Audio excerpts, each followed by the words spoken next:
gentlemen, welcome to the 2020 panel series discussion, Uncensored, brought to you by Transparency Initiative Seychelles. My name is Marie-Céline Diallo, moderator for today, and joining me as panelists are to my left, Mr. Andre, Mr. Aguet, and moving to my right, Mr. Michaud, and then Dr. Shah. And shall we start? And our topic for today is tuna fisheries.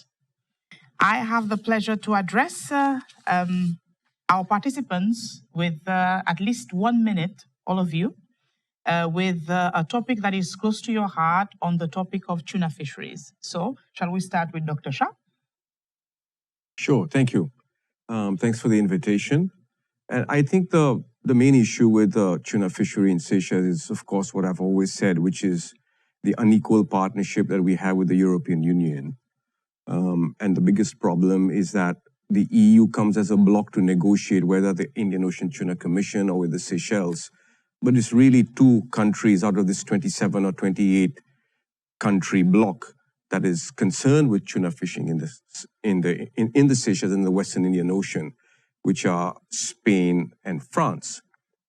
So that's the first problem, is that you have this huge economic bloc which is extremely powerful, speaking on behalf of not really 2 countries, but speaking on behalf of the private sector or a handful of fishing companies in those 2 countries. And secondly, that the EU as a bloc negotiates from a very strong position of power because it does other kind of work and relationships and business with the Seychelles. So I find that a problem in itself.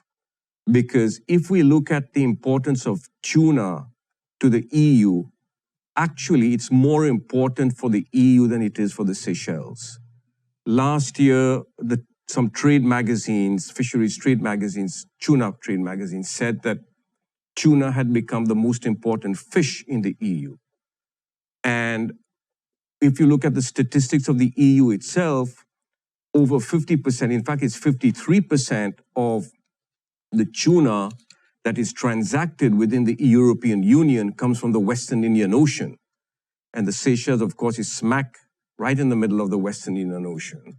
So if you look at all these sort of facts, you understand the importance of tuna, not just to ourselves, because we know tuna is very important to the Seychelles, but actually, in my opinion, is much more important to the EU.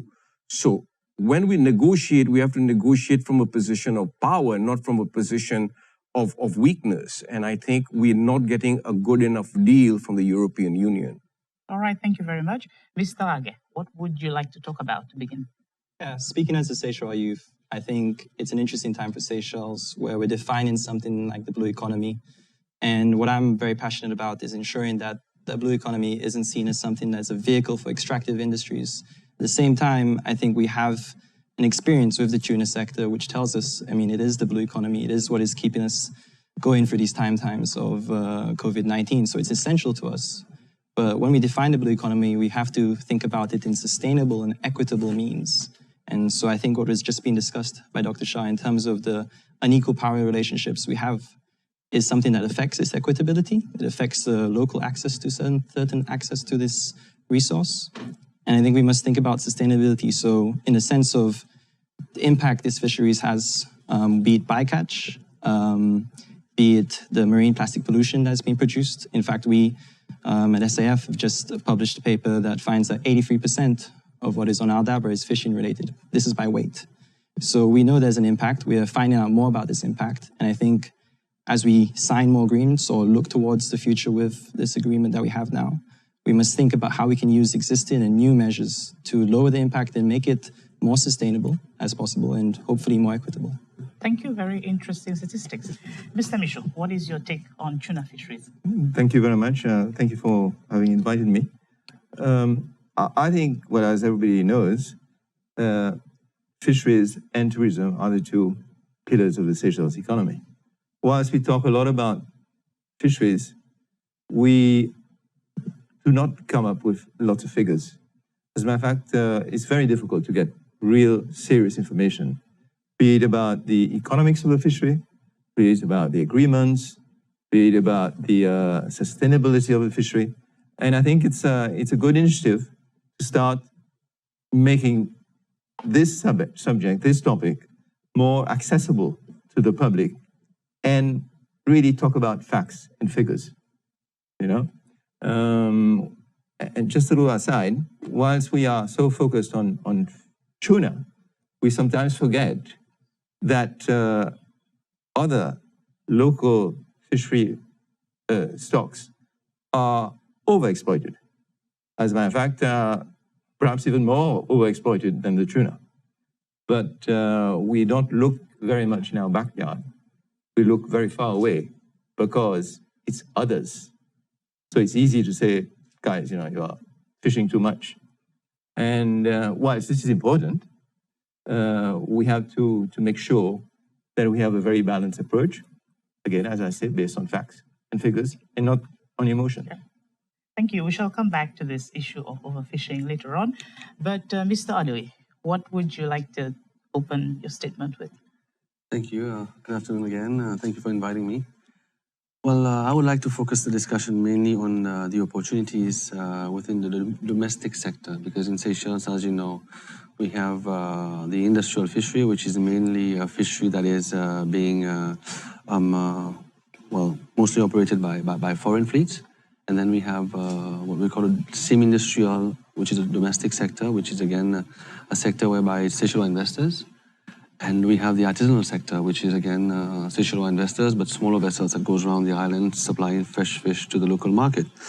So for me, it's I would like to focus mainly on the opportunities that exist for the domestic sector, because as you know, when you compare the opportunities for growth that within the three different sectors, I mean, we in the domestic sector are kind of choked in many ways. Choked in ways whereby we don't have enough facilities to be able to operate and to sustain growth. Whereas just side by side, or almost parallel to us, we have an industrial fishery which has been, which I believe the growth has been, has exploded. I mean, when you compare when the boats started fishing back in the days in industrial fishery compared to the amounts they are bringing in today, and when you look at the domestic sector now, which has a great potential to grow, but do not have the same opportunity and facilities. So I think this is, again, I totally agree, it's a topic for a broader discussion involving more stakeholders, because I believe there's a lot of people out there with good ideas, which could bring to the table and really help us move forward and really, that Seychelles at the end benefits the most from its blue gold or the blue economy concept as a whole. Yeah. All right, thank you very much. Thank you for your opening statements, all of you, very interesting topics, which bring me to my second question. Any one of you can please participate. What kind of investment do you think, moving forward beyond 2020, do we need to make as a country to improve our fishing industry? Mr. Bishop mentioned that it's not only tuna, but we can talk about tuna, we can talk about other fishes as well, while following what Mr. Aghe says, being sustainable. What do you think are the policies or the strategies moving forward that we need to adopt as a country? If I may, as a fisherman, I mean, I think that one of the main avenues of opportunity for us is to really put in place infrastructure that supports growth. Because today, if you ask me, if we compare the price that a can of tuna is sold, that means a kilo of tuna that comes from a Persena, compared to a kilo of tuna that comes from a long line fishing boat, there's no comparison. But even if you compare the volume that is landed by a Persena compared to the volume of a longliner, there's no comparison again. But then the value of a longliner's fish is much, much higher value than a Persena. So for me, the question is, does Seychelles want to keep on sustaining growth in the Persening sector, or because when we talk industrial, we have to look at, there's two kinds of industrial fishing happening in the Indian Ocean. There's the industrial Persening and then industrial longlining, side by side. Those are both from foreign long-distance water fishing nations. Now, when you compare the two, we have to decide, because I don't think that Seychelles can go on sustaining growth in Persening, simply because the value of the catch there is much lower and the volume is much higher. So I think there's some kind of work, assessment to be done to really show this. But when we see that all the longliners are actually not landing their fish in Seychelles and are landing their fish in Mauritius, because Mauritius has created this environment for them to be able to operate from.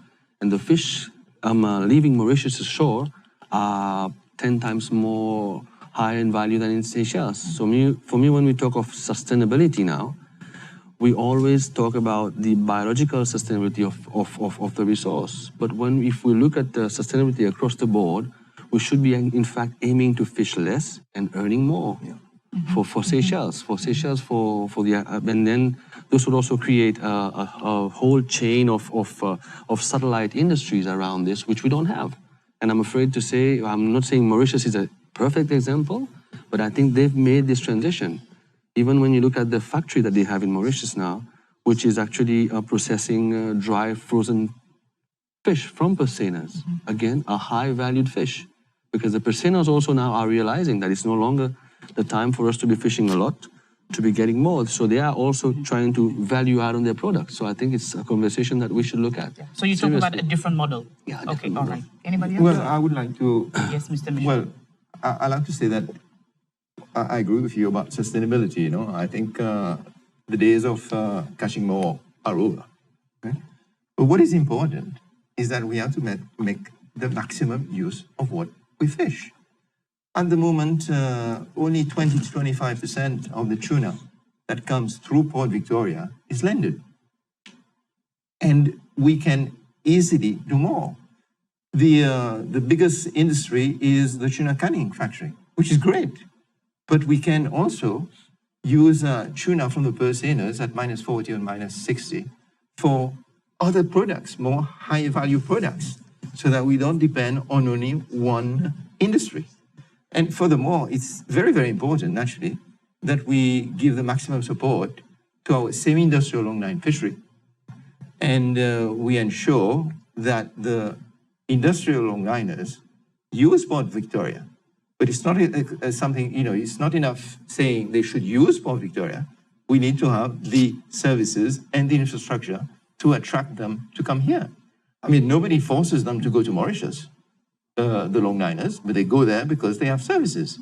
And you know, at the moment, Mauritius processes more tuna than we do. Tuna comes from Seychelles and goes to Mauritius. But then it's normal because they have the facilities. Do you think we need more investment in the facilities?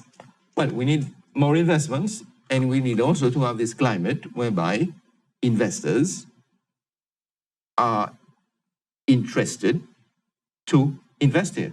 We need to have the infrastructure, you know, etc. Okay, good, great. Anybody else? Yeah, so I think the main issue is you have a resource that's actually declining. As a fisheries biologist, I will tell you the tuna resource is declining. And you have overfishing. You have overfishing by a fleet that is licensed and a fleet that has been given a quota, and the fleet is breaking the quota and overfishing by thousands and thousands of tons. Okay? More than 8,000 tons overfished in the Western Indian Ocean by the Spanish in 2017, and more than 13,000 tons by the Spanish in 2018. Just that overfished amount is worth millions and millions of euros. So you have that problem of declining resource. So if we adopt a model for fisheries like we've adopted for tourism, in that I remember my father coming home in the 70s, he was on the tourism committee before the airport was set up, before the airport was created, saying the British government and the Seychelles people on this committee have decided that we need a different kind of tourism and we need to expect a different kind of tourism because the airport is coming. What kind of tourism are we going to get? We don't want backpackers. We don't want those cheap tourists going to Zanzibar. We don't want people with spear guns coming. So they decided way back then in 1976 what kind of tourism we wanted, which is what? Low volume, high value. I think we should do the same with the fishery. with the tuna fishery in particular, because it's a different kind of fish. You cannot compare tuna to bourgeois or job fish because they are completely biologically different. They grow differently. They've got a completely different ecosystem as well. So if we just look at tuna, I think it's absurd to take one of the most expensive fish in the world that can be sold for thousands and thousands of dollars on the sashimi market in Japan, stuff it in a can full of salt, it becomes almost like pet food. Why don't we value add this fish by creating the enabling environment for the semi-industrial to grow, even an environment where Seychelles could get into the purse seining fleet. I think purse seining as a method its days are numbered. Its days are numbered. We still need it because it provides raw materials for the cannery. But even like Mr. Michaud says, I still haven't seen complete economic figures for the cannery. Okay? What I've heard is that the cannery does not pay taxes in the Seychelles. What I've heard is that the cannery doesn't make a profit in the Seychelles. We don't know what's going on with this cannery, although everybody says it's extremely important for the Seychelles. So let's get some economic figures. The inputs, the outputs, what goes into this cannery, the foreign exchange, the foreign labor, and so forth, and we'll make these calculations. I think it's high time we've come to the point where the blue economy label, to me, is being put on an old wine bottle. We're taking a new label and we're putting it on an old wine, because I don't see anything that has changed really in terms of sustainability and equity for the Seychelles. So we really need a new model. A new model, Yeah. all right, okay, thank you. So we need to look at putting the new label on some wine bottles here. Mr. Age, what is your take? What is the future for this industry? I find all the points very interesting and very worthwhile in the sense, but I do identify some gaps. I think the issue about investment is not just in your infrastructure that is physical, it's also your human resources. I think if we want to make informed decisions, and again, speaking very selfishly as a youth, I think we really need to have the human capacity. And I know of stories of people with that capacity, and it is being developed. But, you know, when we talk about observers on fish, on purse seiners, when we talk about who the captains of these boats are and who are being employed at the management level maybe. So if we want to have informed decisions, who is out there and who's doing the fishing, whether it's on semi-industrial or industrial, this is something that we need to ensure that our people out there. And even when you think about another fishery, you know, obviously now with tourism, it's an issue, but fly fishing, you ask how many fly fishers out there and how much are they actually earning? What's their potential to earn? So this is another industry that we should be supporting. So I think when we talk about investment, it's important to remember the human resources need to be further developed. I know there are success stories, but we really need to quantify and understand that. And I think for me, it's a case of beyond this, when we talk about the future, there are technologies that mitigate the impact of fisheries. We know of, I mean, just from the plastic side of things, fish aggregating devices that are more biodegradable, but it's also, you know, certain lights that are attached to nets that basically ensure that bycatch is reduced. So there's a lot of stuff we need to be investing in when we're actually out there in the sea.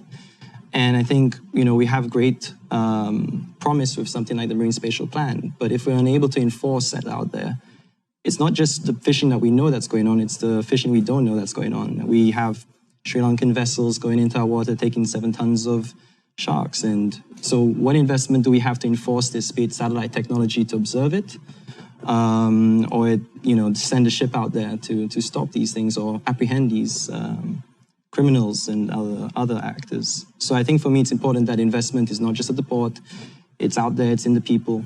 And I think what we also have to remember, just touching on some points, is that the fisheries that the EU basically support are heavily subsidized. I believe it's something like $28 billion a year or something. This subsidization is allowing greater purse seiners to be created, more efficient purse seiners to be created. I think Dr. Shah has several articles about this, but I just think it's one of those things we have to realize that if we want our bang for buck, there are people who are willing to outstrip us with this. And I get asked as a person who's not at all involved in fisheries, can't answer these questions, is how do we have petroleum tankers and we don't have purseaners? Now, this is a question I can't answer, but I think it's important that the average Seychellois starts to understand why this is the case and why it's so expensive to have these ships and the support vessels and all these things. So yeah, today is a good conversation to get us all thinking. Exactly. So invest in humans, and we shall answer some of these questions that Mr. Aga is asking after this very short break.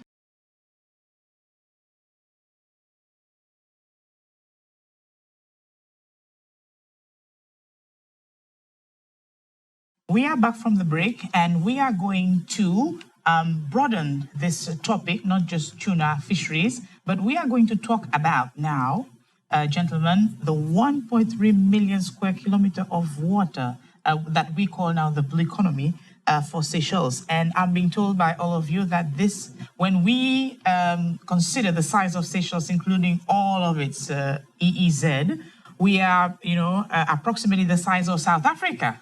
This is huge. So, how do you think Seychelles moving forward? We're talking about diversifying the economy and everything, and the blue economy is now on everybody else's lips.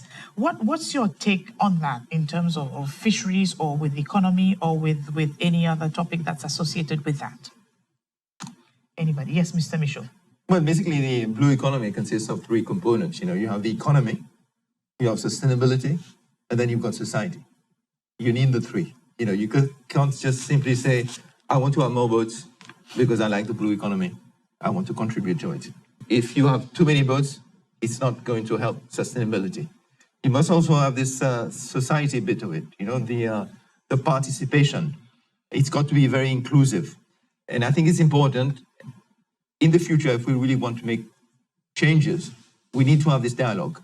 We need to have all the stakeholders present and participate. We've had, Mr. Andre has been participating in the My Plateau management plan. This has been a long process.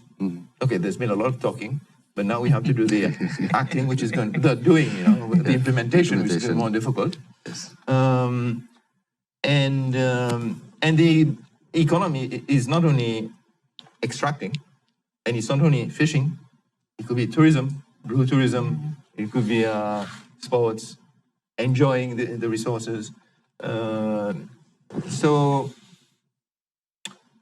sustainability is crucial, and sustainability is not business as usual. That's the thing. That's the point. And this has to, it's give and take. It's based on science, and facts. Mm-hmm. Yes, Dr. Shah, you want to add? Well, the problem with the blue economy is that it's all things to all people. And it's now become, as I said, a label that you slap on business as usual, and suddenly you've got business unusual, but that's not the case. And what's missing from our blue economy concept here in Seychelles, I don't see the sustainability part of it, and I don't see the equity part of it, or the democracy part of it, which is what Mr. Michaud calls society. For me, it's equity and democracy. I don't see that happening. It's the same. It hasn't improved. This is a problem. This is a problem when people think that they've got a new vehicle and they're rushing towards it because they think it's the best, but actually it's the same old, and you run into a wall. And with this, and we surround ourselves with these amazing concepts called like large ocean states, small island developing states, the blue economy, blah, blah, blah. But really, if we look at it in a quantitative manner, and you look at the data, where has the jump been? We haven't had that jump yet, okay? We haven't had that jump where we've moved from, when I remember, I went to the first Sustainable Development Summit in Rio with the then Minister for Environment, and we launched our first Sustainable Development Plan, which was launched in 1990, actually, and we presented it there. To today, what has actually done that quantum leap? It's not the blue economy. The blue economy has not pushed anything forward as far as I'm concerned. So these components that are unsustainable have to be dealt with, especially in the local fishery, which is, I think, on the brink. I think the small-scale fishery is on the brink. If we're not careful, it's going to go over. With tuna fishing, if we're not careful, we're going to lose our edge, as Mr. Andre says, that future generations who want to go into this, as technology changes, as policy changes, tomorrow, Seychelles are able not to buy a tuna vessel. There's no need to buy a purse seiner anymore. You can go and lease a purse seiner with its crew, put a Seychelles flag on it, and you own it as a Seychellois. You have all kinds of technology today to do all kinds of, tomorrow to do all kinds of things, but your resource is already exploited, and the international organization, the Regional Fisheries Management Organization, has already put a lid on it. Okay. Thank you, Dr. Shah. Let's take his challenge and take the jump. Let's leap into this, Mr. Lee. What do you think? Okay, I think that for me, the blue economy means a lot of things, but I think more importantly, I think we've come to realize that the ocean is the last frontier. I mean, after man has tried to explore the outer space, I believe, and there will be hope, but not anytime soon for us to make that jump to this place. But we're jumping in the ocean now, you know, after we've exploited most of the resources on land to its maximum, some very unsustainably. We've come to realize that if we are not careful, jumping into the ocean, we will soon have nowhere to go. So that is why now we are trying to get it right, which now comes out the Blue Economy Initiative, which is trying to bring, as has been said before, all the different stakeholders, people that will make sure, I hope, that this time we get it right. Quickly, do you think our local fishermen can make that jump that we're talking about here, or do you think that might come with the new generation? I think we have a lot. We have a lot to put in place before that jump actually happens. I mean, we've like I've told you earlier, we've moved towards a growth in the sector which is unsustainable. Unsustainable in terms of, as I said earlier, we are now not able to market our products. We have to bring in foreign labor, which we don't have locally, and this foreign labor has disrupted the quality that we had promoted in the past years. So we are growing, but is it the kind of growth that we want? Is it the kind of growth that we want to attract? So I think, for me, we have to really assess where we want to go and see if the road we are on right now will take us there.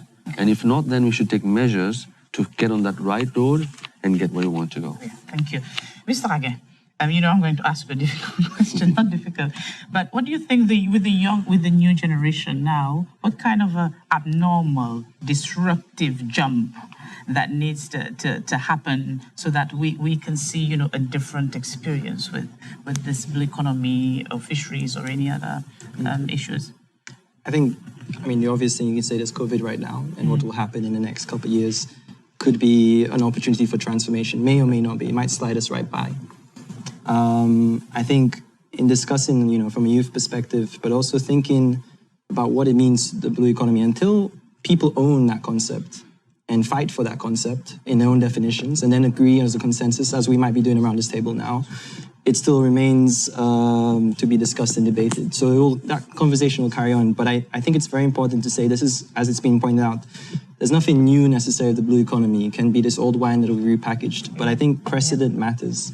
And so when we talk about fisheries in Seychelles, tuna or otherwise, there's been a precedent being set. And the sustainability, the equitability there, as not much facts are still known, that is already a precedent in itself that we must learn from. We go into the UN's Ocean Decade for Science for Sustainable Development. That's a very big, lofty aim, but it's necessary if we want to basically change our prospects as a small island in the middle of an ocean that's rising. And I think it's important for us to understand what it means to have an ocean that basically is dying. When you talk about not just climate crisis, but the Anthropocene, so in which human actions are basically the greatest influence of our Earth system. But I want to challenge all of you, one more, because I want at least a practical example, if you can all give me very quickly, practical example of what we can benefit from the blue economy. For example, I don't suppose we could pack it in a bottle, sea salt from Seychelles, whatever, and sell it. What do you think we could do? Because it's 1.3 million square kilometers, the size of South Africa. So, let's disrupt and let's jump into 2030, into, 2050. And where do you see this taking us? Yes, Mr. Michaud. Well, I think, as I mentioned when I started, at the moment, Seychelles processes only 20 to 25% of the tuna that comes through its port. Okay? And the 99% of that processing is canning. But we can at least process another 40,000 tons into top quality products. Steaks, sashimi, loins, and so on. Okay. And that will be generate a lot of money. And I share the views of Dr. Shah, especially considering the fact that the demersal fishery is in trouble. And the faster we realize that and we take measures, the better it will be. So other fish products? Yeah, but there's one thing I don't agree with him, is about because I think he's using the South African example, which does not really apply to Seychelles. He's just chartering a person, putting a flag, and then controlling it, I think South Africa has got small boats rather than personas. Sure. So, yeah, but I think we need to disrupt the European model. I know that the industry, which includes Mr. Michaud, doesn't like to disrupt the European model. I think we need, because it's a colonial model. It's a colonial model that has been imposed on us, that these people know best. They have all the money, they have all the resources. And it's not just me saying that, everybody's saying that.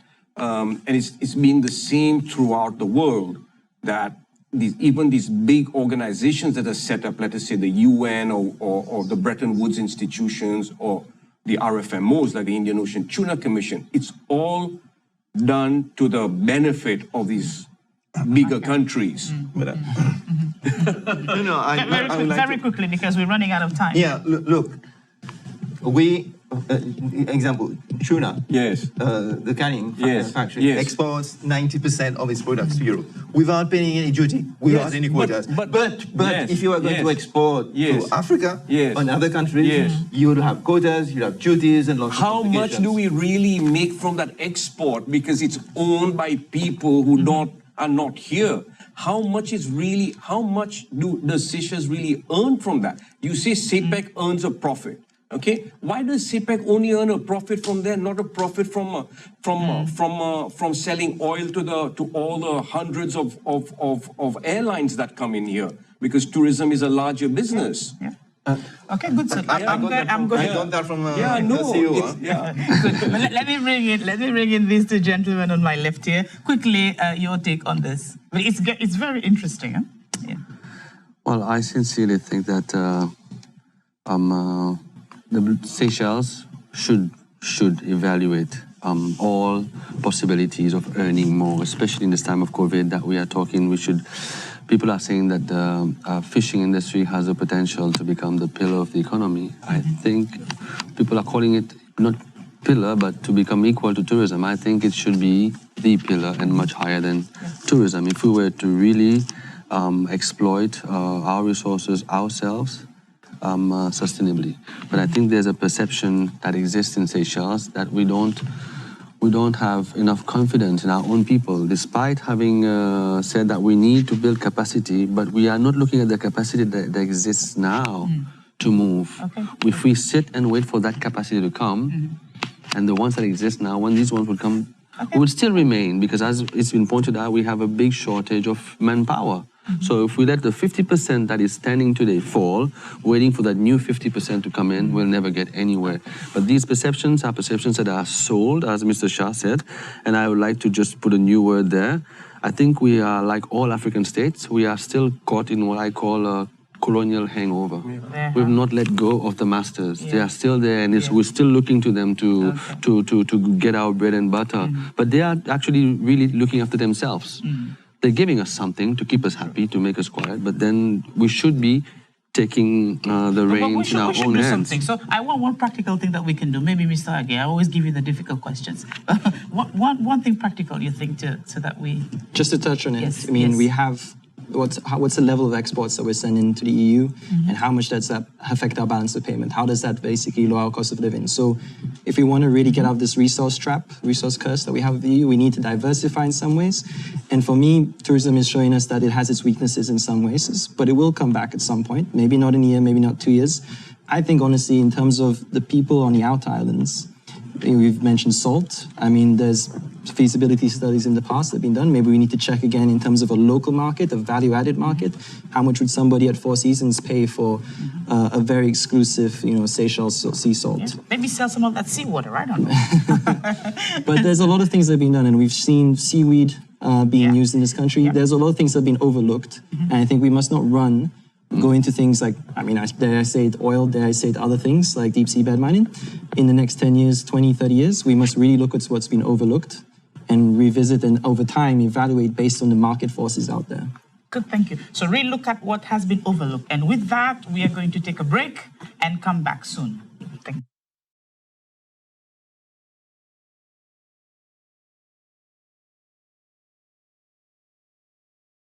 So we are back with our discussion on tuna fisheries and also fisheries as a whole. Dr. Shah, you started, with your introduction, something very interesting that you said, I think, is tuna more important to EU than Seychelles? And my follow-up question to this for all of you is, are African products, fisheries products, as disadvantaged? What do you think? Well, I think I wouldn't go into African products, but if you look at tuna as a commodity, and you look at the commodity markets, for example, cocoa, and even minerals that come from the African continent, definitely where the Africans have not been able to form sort of association or a cartel, like OPEC, for example, then you will always get ripped off. The EU has formed a cartel, it's the EU, because it's the EU, but there's only two big fishing nations in there. So that it is a problem. It is a problem because the private companies involved are so powerful that despite the EU making a pledge at the World Trade Organization a few years ago, saying that it would reduce subsidies on the fishing vessels and the fishing industry, it reneged on that and started to provide millions of dollars of subsidies.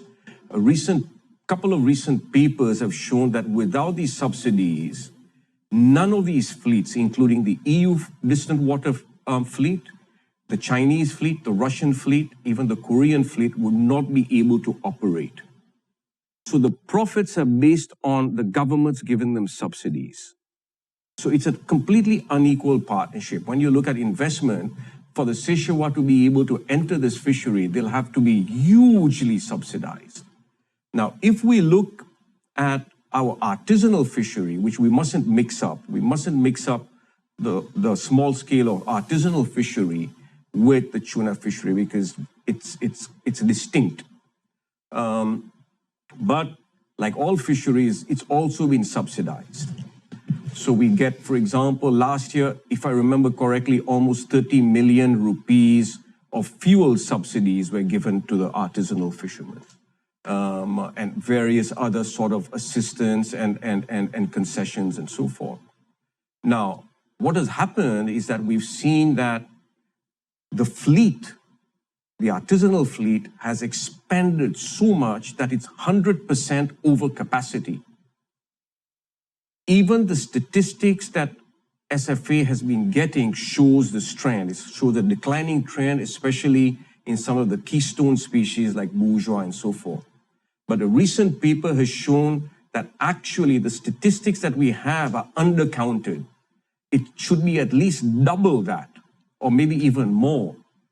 And then, of course, we are not even counting the leisure fishermen, the sports fishermen, and so forth. So there's a huge, huge impact on our local fishery or artisanal fishery.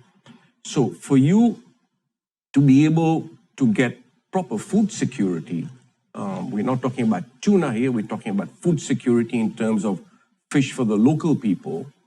we really need to focus far more on the small-scale fishery and the so-called artisanal fishery than we have been all this time, because all this time we've been just focusing on infrastructure and subsidies, whereas we're not really focusing on the real problem, which is a declining stock. So it doesn't matter how much money you pump into it, how much infrastructure you pump into it, how much investment, as you say, you pump into the artisanal sector, you will still have problems. Nobody will be happy, you will still have problems. Why? Because the stock or that limited selection of species that we fish has been declining for many years. All right, thank you. I'm coming to Ms. Sadoi with this matter. So what do you think about what Dr. Shah has mentioned in terms of, we talk about the domestic people here. What do you think, how can the local fishermen, the local people can benefit more with this industry? Okay, I agree with Dr. Shah because I think that the stock, I believe the stock is declining. There's been science, there's been reports, and we cannot deny it. But I think that for food security, Seychelles has to maintain those producers, because I've seen in many places where producers have been not supported, and they've just abandoned their job and find other jobs, and now these very countries are having to import everything, which is a case of Seychelles. If you compare this to our livestock sector, to our agricultural sector, okay? So I don't want this to happen in the fishery. I don't want to see Seychelles tomorrow importing fish. So I think we have to have a balance. We have to have the right balance whereby we promote sustainable fishing techniques, we promote selective fishing techniques, there's so many things we can do, as the doctor has pointed out. And I think now Seychelles would ask the question, but how do we promote growth if we want to cap this number of actors? I think there's been some incentives in many ways to transit some of the fishing efforts that has been building in the artisanal sector towards the semi-industrial sector, whereby Seychelles will be able to participate in tuna fishing at a semi-industrial scale using mini longliners. And for me, this is a great opportunity. But again, the opportunity exists because today, this sector is only producing around 1,200 tons of fish annually, which brings an average of $20 million. But I think in this time now, we have to really highlight the importance of this sector, because there's a threshold before we hit the IOTC quotas, which is 5,000 tons for Seychelles before we are subjected to quotas. So there's 3,000 tons of extra fish which we can fish without having to be subjected to quotas, to an added value of almost $80 million. But are we headed this way? The question is, are we headed this way? No, I'm afraid the answer is no. What we have today is that we have about 40 licenses for the semi-industrial longliners, and most of them are struggling on their knees, not because of COVID-19, I'm afraid. Many people are blaming everything on COVID-19. It's not due to COVID-19, but it's due to lack of infrastructure to support this growth. What we see today is that these operators are having to sell their fish at very low prices, because there's no facility in place for them to get access to markets. So I think what we have done in Seychelles, I think many years we've looked at fishing in isolation. We just looked at supporting that fisherman to go out fishing. This is one link of the chain, but we've missed the other links of the chain, which is after fishing. What happens to the fish? How do we value add it? How do we preserve it? How does it get to the market, to the convenient market, not just any market? Which I don't ever think that Seychelles, we want to compete with countries like Sri Lanka or Indonesia, which are big producers of cheap fish. Again, longlining fish. Longlining fish also have grades.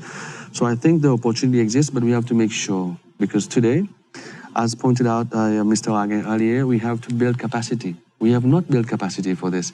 And we've seen a massive injection of foreign labor into our very own semi-industrial fishing. And we've imported labor from Sri Lanka. And apparently, my biggest fear is that we've not only imported the labor, but we've also imported the quality of fish, because in Sri Lanka they have no exigence for providing high quality fish.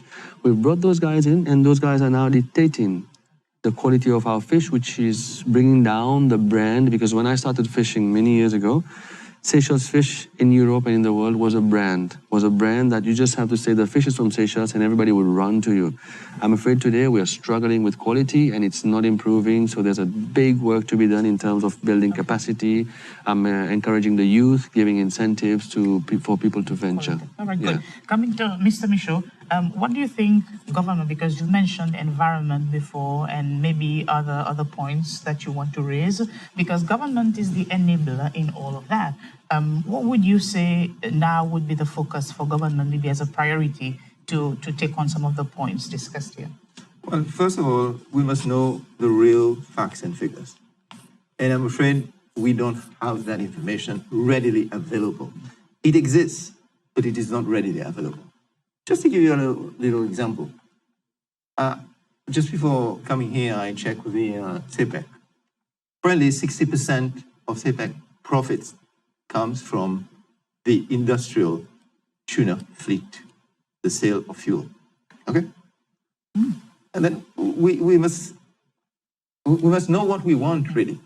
We cannot say, we don't like this industry because it's big and so on and so forth.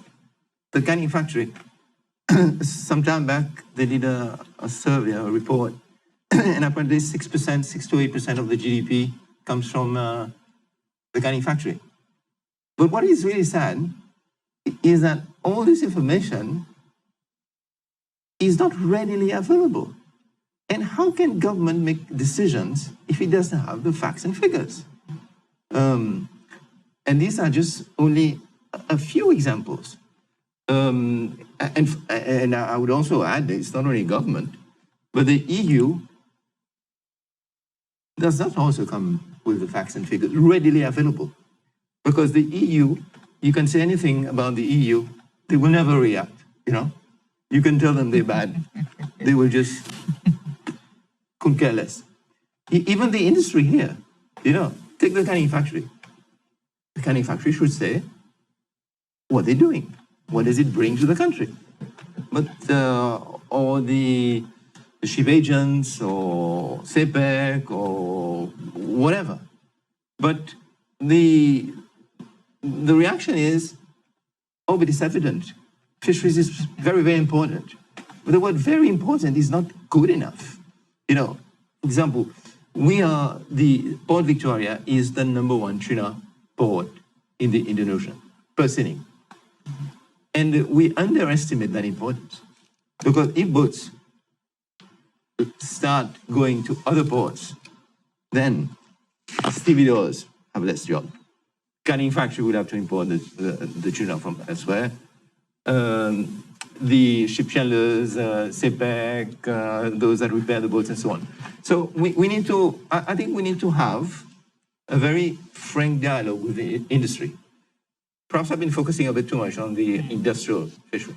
But and I'm glad that you, Mr. Honoré, mentioned about the semi-industrial longliners. I mean, there are so many Sri Lankans employed on this in these boats, why is it we can't get more Seychellois? I have no problems with Sri Lankans, but there must be a problem somewhere. And I think that industry is something which can be managed and controlled, the semi-industrial fishery, by the Seychellois. And it could really generate a lot of foreign exchange jobs and so on. And the money would stay here. So we don't know enough about the industry. Let's take the role of those that are exporting bycatch. I mean, it's a lot of money. And we forget that 3 billion out of 3.3 billion of Seychelles direct exports comes from just IoT. Okay. So for you to take good decisions, you have to have a serious dialogue with the industry, create this confidence, and then you decide. If you think it's no good, if you think you're not getting enough, fine. But you cannot say you're not getting enough if you don't know what is really happening. All right, so you say get more information. So having forums like this helps, doesn't it help? Yeah, we should have more forums like this to be able to bring these points more visible, so that then we can get more data. Mr. Age, you mentioned human capacity, human development. What would you say would be some of the priorities or the priority in developing human capacity towards the industry, especially towards technology?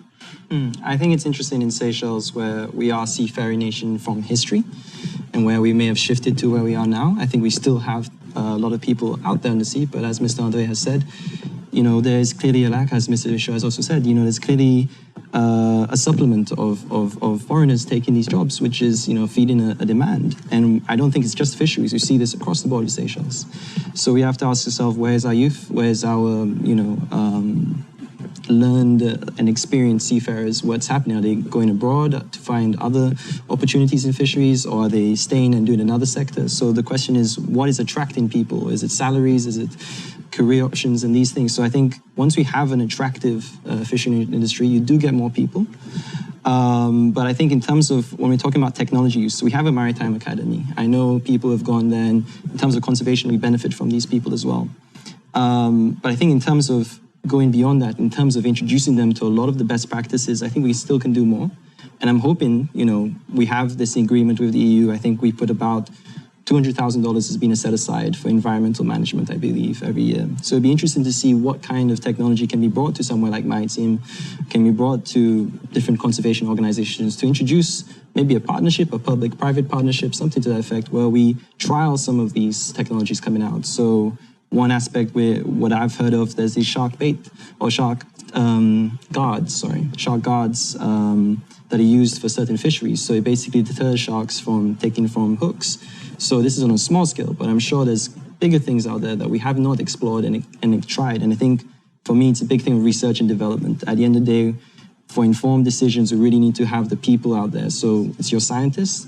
It could also be your seafarers. And when we're negotiating these things, I think we need to look at our, African, Caribbean, Pacific region and see what our best practices elsewhere, and have the negotiators, have the diplomats be making sure we have another generation that's coming up. We cannot compete with the EU's capacity, I'm sure, but as a group of nations, we can at least stand up to have a better bargaining power. So I think we need to look across those 3 points. Thank you. Well, I would say anything is possible. We have 1.3 million square kilometer of sea, of ocean people. So 1 minute each, your last say on the matter. Dr. Shah. Yeah, I think that it's quite important for us to realize our limitations. When we talk about capacity, when we talk about technology, when we talk about the economy, we're probably the 4th or 5th smallest country in the world. This country is aging, and this country is not getting younger. We've passed that a long time ago. When we talk about why Sichuan are not going into this industry or that industry in agriculture or fisheries, there's a reason. We just don't have enough people. Pre-COVID, we had 3.5% unemployment, which was one of the lowest unemployment rates in the world, probably the lowest unemployment rate in the world. It's because we just don't have enough people. So we've got to draw a line somewhere and say, here are the priorities. This is what we can do and this is what we can't do. And you look at the tourism industry, it's a very good example for everything here, for fisheries in particular. Like I said, high value, low volume, where the Sichuan could enter, they entered. Where they couldn't enter, which was the 5-star, 6-star hotels, they brought in foreigners to do the investment, and you have to bring in specialized labor. It's normal. Now we're in COVID, that's a completely different situation, but I think we really need to sit as a country and stop complaining that people don't do this and people don't do that, and why do we need foreigners and why do we need this, and actually decide this is what we can do and this is what we cannot do. Okay, thank you. Ms. Tade, your 1 minute. Okay, thank you. I think the focus on the blue economy concept has brought about more finances in fisheries than ever. You know, today we have all these blue bonds, blue grants. There's so many blues out there. I just hope, but the thing is, I just hope that, again, we are not distracted. We are not distracted, that we remain focused on with a long-term strategy of what exactly we want. Because what we see today is that with this money out there, there's so many consulting firms, consultants, which actually live off these kinds of funds. We have to make sure that, we have to ensure that these funds really come in and impact where they should really be. I mean, as Mr. Aguin says, building capacity of our youths and really looking at putting in place the right kind of infrastructure for us to move on. Because Seychelles wants to be a model for the rest of the world to follow, but I think that we have to make sure that we become a good model and not one that people will come and laugh at us in the years to come. Okay, thank you. So focus. Mr. Michaud, your last word. Well, I think as everybody said, we have to be focused. Yes. We know what we can do, and we do it properly, and not sort of go in all directions, you know. Now, and it's also terribly important that we invest in people. How many tuna scientists do we have? And yet it's the most important industry. I mean, honestly, we can't talk about tuna if we don't have our own people who know the facts, who can tell us, who follow the things, you know. And I think we can get much more from the industry, and everybody can benefit. We can benefit, our foreign partners can benefit, and the whole country will benefit. But just by being realistic, let's do what we can do, you know. Let's do it step by step. It took more than 50 years for the two small villages in Europe, Concarneau in France and Bermeo in Spain, to build up that fleet. About 3 generations. Well, let's start with our longliners. Build it up, you know. And if we have people with lots of money and they want to go into pursuing, well and good, you know. Okay, thank you. Take time and build it up. Our last minute goes to our future, the youth, Mr. Aguin. So I definitely agree that, you know, the hardest thing in life is to know what you can change, what you can't change. I'd end with 2 points in terms of we have to apply the precautionary principle right now if we are without enough information. I mean, we have a certain amount of information that's telling us we're in trouble, but I think we need to really preserve what we might have as best as possible while accepting that we need some sort of industry in this country and some sort of way of doing business. And I would also say we need to think of another principle, the polluters pays principle. So are we basically calculating the negative externalities and impacts that our industries, be it tuna, be it elsewhere, is having, and are we really making those responsible understand their responsibility and their impact? So those are the 2 principles I think we need to take to heart, precautionary and polluters pay. Okay, thank you very much. There you go, ladies and gentlemen. Our panel discussion that is over with our topic with tuna fisheries, brought to you by Transparency Initiative Seychelles. I would like just to thank all of our panelists today, Dr. Shah, Mr. Michaud, Mr. Adere, and Mr. Aguin. Thank you, everybody. Peace. Thank you.